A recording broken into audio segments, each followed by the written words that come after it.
মাত্র কয়েকশো টাকা খরচ করে রাজশাহী থেকে একদিনের জন্য কোথায় গিয়েছিলাম।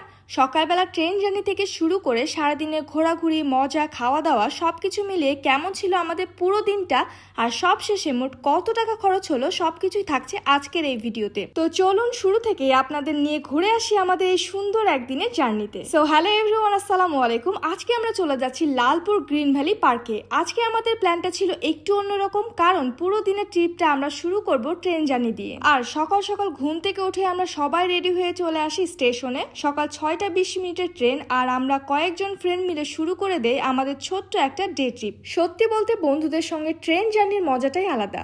সকালবেলার সুন্দর আবহাওয়া, জানালার বাইরে ছুটে চলা সবুজ প্রকৃতি, আর সঙ্গে প্রিয় মানুষগুলো। আর আজকের দিনটাই শুরু হয়েছিল অনেক সুন্দর একটা মুহূর্ত দিয়ে।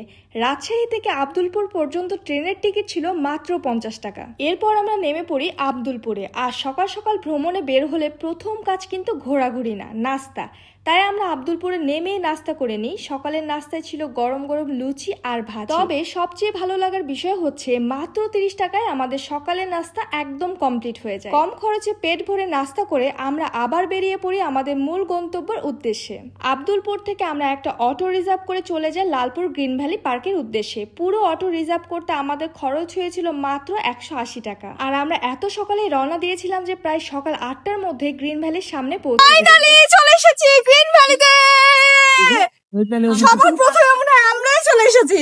এত সকালে যাওয়ার উদ্দেশ্য হচ্ছে ট্রেন জার্নির সাথে চারপাশটা অনেক শান্ত এবং নিরিবিলি থাকে। গ্রিন ভ্যালিতে পৌঁছানোর পর প্রথমে আমরা বাইরে কিছুক্ষণ ঘোরাঘুরি করি, ছবি তুলি, বন্ধুরা মিলে একটু মজা করি। তারপর সময় নষ্ট না করে ঢুকে পড়ি পার্কের ভেতরে। গ্রিন ভ্যালি পার্কে আমাদের প্রবেশ টিকিট ছিল মাত্র 60 টাকা।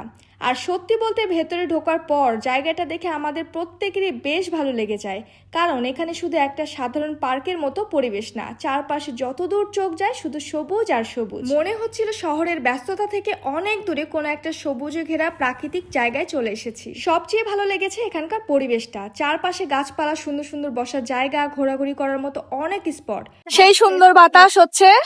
এই যে আমার ফ্রেন্ড গুলো বসে আছে এখানে, আমি বসে পড়েছি, আমার আর এনার্জি নাই যাওয়ার।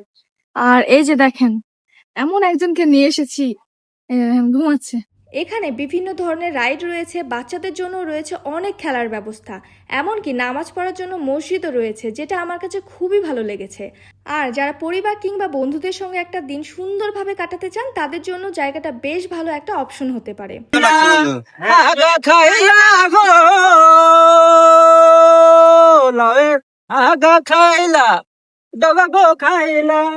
আর আমরা যেহেতু অফ ডে বাদে গিয়েছিলাম তাই খুব বেশি ভিড়ও ছিল না। ভিড় কম থাকায় আমরা নিজেদের মতো করে অনেকক্ষণ ঘোরাঘুরি করতে পেরেছি, ছবি তুলেছি, ভিডিও করেছি এবং বন্ধুরা মিলে অনেক মজা করেছি। সত্যি বলতে শুধু ভিডিও দেখে এই জায়গার সৌন্দর্য পুরোপুরি বোঝানো সম্ভব না। এখানে এসে চারপাশে পরিবেশটা নিজের চোখে দেখলে আসল মজাটা বুঝতে পারবেন। আমরা এখানে বেশ কিছুক্ষণ সময় কাটাই, কখনো ছবি তুলেছি, কখনো ভিডিও করেছি, আবার কখনো বন্ধুরা মিলে এমন কিছু করেছি যেগুলো ক্যামেরায় না রাখলে হয়তো পরে মনেই থাকবে।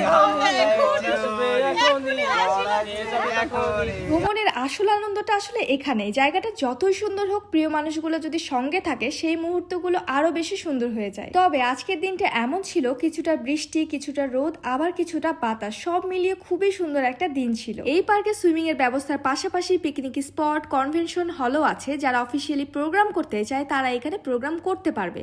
জায়গাটা খুবই সুন্দর। তাছাড়া এখানে খাবারের জন্য ভালো মানের রেস্টুরেন্টও আছে, মানে একের ভিতরে সব। এরপর অনেকক্ষণ ঘোরাঘুরি করে যখন বের হলাম তখন কিন্তু সবারই বেশ ক্ষুধা লেগে গেছে, তাই আমরা চলে যাই একটা হোটেলে দুপুরের খাবার খেতে। সত্যি বলতে ঘোরাঘুরির পর ক্ষুধার সময় গরম ভাত আর মাংস, এর চেয়ে ভালো খাবার আর কি হতে পারে। এই হোটেলের খাবারটাও আমাদের কাছে বেশ ভালো লেগেছে।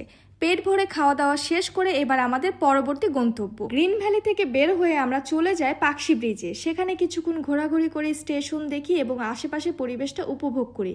সারাদিনের ঘোরাঘুরির পর তখন সবাই একটু ক্লান্ত, কিন্তু ক্লান্তির মধ্যেও একটা অন্যরকম আনন্দ ছিল, কারণ পুরো দিনটাই আমরা একসঙ্গে কাটিয়েছি। এরপর সন্ধ্যা গড়িয়ে যখন রাত হলো তখন আবার আমাদের ফেরার পালা। রাতের ট্রেনে আবার আমরা রাজশাহীর উদ্দেশ্যে রওনা দিই। সারাদিনের সব ক্লান্তি তখন শরীরে, কিন্তু মনের মধ্যে শুধু একটা কথাই ছিল, আজকের দিনটা সত্যি অসাধারণ ছিল। সকাল 6:20 ট্রেন থেকে শুরু করে আব্দুলপুরের নাস্তা, অটোতে করে গ্রিন ভ্যালি, সারাদিন পার্কে ঘোরাঘুরি, দুপুরের খাবার, এরপর ঈশ্বরদী ঘুরে আবার রাতের ট্রেনে বাড়ি ফেরা। পুরো দিনটাই যেন একটা ছোট্ট অ্যাডভেঞ্চার ছিল। পুরো ট্রিপে আমাদের খরচও চেষ্টা করেছি যতটা সম্ভব কম রাখার। ট্রেনের টিকিট, সকালের নাস্তা, অটো রিজার্ভ, পার্কের টিকিট, দুপুরের খাবার সব মিলিয়ে আমাদের বাজেটের মধ্যে সুন্দর একটা দিন কেটে গেছে। তো আজকের ভিডিও এত দূরই ছিল। ভিডিওটি আপনাদের কাছে কেমন লেগেছে অবশ্যই কমেন্ট বক্সে জানাবেন। সো সবাই ভালো থাকবেন, দেখা হবে আবারও নতুন কোনো ভিডিওতে। আল্লাহ হাফেজ।